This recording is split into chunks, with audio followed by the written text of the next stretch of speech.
जय श्री राम का नारा है, जय घोष है, जिससे कहीं ना कहीं बहुत ही दुखी है ममता जी। मैं नहीं जानती कि भगवान राम का जब नाम लिया जाता है तो तृणमूल कांग्रेस के नेता और समर्थक क्यों विचलित हो जाते हैं। ये वो तृणमूल की सरकार है जो प्रधानमंत्री आवास योजना को सुनिश्चित करने के लिए कट मनी लेने के लिए मशहूर है। ये वो तृणमूल की सरकार है जो सरकारी नौकरी में लोगों को भर्ती करवाने के लिए कट मनी लेने के लिए मशहूर है। ये जय श्री राम का नारा है, जय घोष है, जिससे कहीं ना कहीं बहुत ही दुखी है ममता जी। मैं नहीं जानती कि भगवान राम का जब नाम लिया जाता है तो तृणमूल कांग्रेस के नेता और समर्थक क्यों विचलित हो जाते हैं। ममता बनर्जी की तो कह रही है बाहर वाले आ गए, के বাইরের লোক কে? তুমি বাংলা বলতে পারো, আমিও বলতে পারি, আমারও দাদুর বাড়ি এখানে। আমরা সবাই ভারতবর্ষে জন্ম নিয়েছি, তো আমরা কোথায় বাইরের লোক? लेकिन वो तो कह रही है बाहरी उनके कहने से क्या होता है? हिंदुस्तानी अपने देश में कब से पराया हो गया? और के बोले छे ममता बंदोपाध्याय निश्चित करबे के বাইরের लोक के बाड़ीर? के बोले छे? एसआईआर को लेकर लगातार सवाल उठ रहे हैं आप लोग। सवाल ये उठता है कि पश्चिम बंगाल की मुख्यमंत्री क्यों घुसपैठियों का समर्थन करती हैं। सवाल ये उठता है कि पश्चिम बंगाल की मुख्यमंत्री क्यों हिंदुस्तान का जो लीगल वोटर है उसका संरक्षण नहीं चाहती। सवाल ये उठता है कि पश्चिम बंगाल में घुसपैठी वोट ना कर सके, इसमें इलेक्शन कमीशन का समर्थन करने की बजाय इलेक्शन कमीशन का अपमान होता है।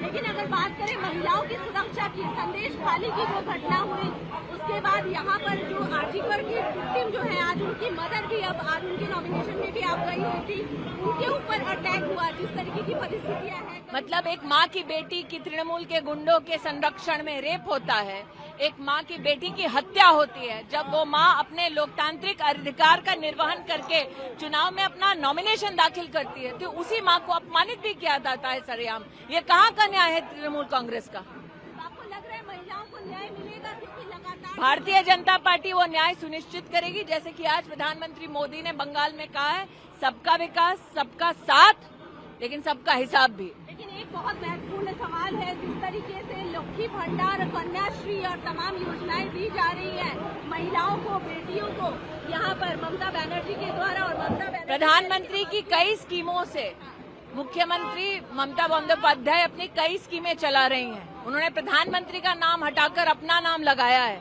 ये भी कहाँ का न्याय है? जब वो देश की तिजोरी से आया हुआ पैसा बंगाल में लूटती हैं तो वो गरीबों की अपॉर्चुनिटी भी लूटती हैं। क्या उन्हें इस बात का एहसास नहीं है? ये वो तृणमूल की सरकार है जो प्रधानमंत्री आवास योजना को सुनिश्चित करने के लिए कट मनी लेने के लिए मशहूर है। ये वो तृणमूल की सरकार है जो सरकारी नौकरी में लोगों को भर्ती करवाने के लिए कट मनी लेने के लिए मशहूर है। ये वो तृणमूल की सरकार है जिसने मालदा में जो फ्लड के अपने विक्टिम्स हैं उनके पैसे को गबन करने का उनके ऊपर आरोप है। ये वो तृणमूल की सरकार है जिसने मनरेगा में जो गरीब को काम मिलना था उसके लिए फेक जॉब कार्ड्स बनाए 25 लाख तक की। वो कहाँ का न्याय दे रही थी ममता बनर्जी जब वो भारत की तिजोरी लूट रही थी पश्चिम बंगाल में?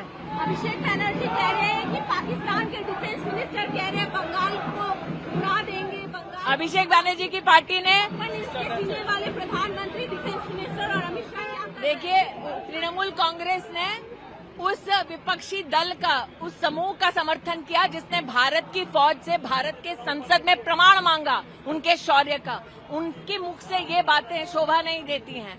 भारत ने प्रधानमंत्री मोदी के नेतृत्व में मुंहतोड़ जवाब दिया है। ये प्रमाण ना तृणमूल कांग्रेस झुठला सकती है ना पूरा का पूरा विपक्ष। अंतिम सवाल लूंगी, रोड शो में जबरदस्त जन सैलाब देख रहा है, आपको लग रहा है कि महिलाएं जिस तरीके से हर चुनाव में महत्वपूर्ण भूमिका निभाई है डीसीसी यहाँ बंगाल में? मुझे इस बात की खुशी है कि भारत देश में महिलाओं ने जिस प्रकार से सामाजिक, आर्थिक और अब पॉलिटिकल योगदान दिया है तो वह हमारे देश में सबसे असर्टिव वोटिंग समूह बनकर उभरी हैं। मेरी बहनों से अपील है, चुनाव चाहे कोई भी हो, किसी भी प्रदेश का हो या देश का हो, बढ़ चढ़कर उसमें हिस्सा लें।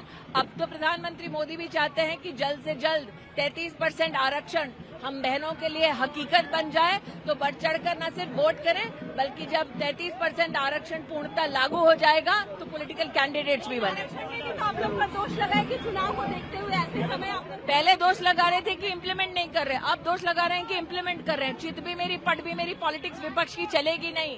अगर वो वाकई में महिला का संरक्षण चाहते हैं, सम्मान चाहते हैं और पॉलिटिकल इमेंसिपेशन चाहते हैं तो प्रधानमंत्री जी ने जो अपील की है कि आप आएं और 33% आरक्षण का ये जो कानून है वो तुरंत लागू हो, उसका सरकार के इस प्रयास का समर्थन करें। कमल खिलेगा बिल्कुल खिलेगा, पद्म फूलेर छाप বাংলার কমল খুলবে নিশ্চয়ই। কি বলবেন বাংলার লোকেদের সবাইকে বলছি কি পল্টানো দরকার আর বাংলায় চাই বিজেপির সরকার। বাংলার বেস্টের ভোট নেওয়ার জন্য আমার তো দাদুর বাড়ি, তাই ভোট নিচ্ছি। সবাইকে হাত জোড় করে প্রণাম করছি আর বলছি আমাদের ক্যান্ডিডেটস আমাদের প্রার্থীদেরকে ভোট দিন। আর বাংলাতে মমতা দিদিকে কি মেসেজ দেবেন উনি তো বলছেন মেস আপনারা বাড়ি বন্ধ। আমরা কোথায়? একটা ভারতীয় নাগরিক নিজের দেশে বাইরের লোক কিভাবে হতে পারে?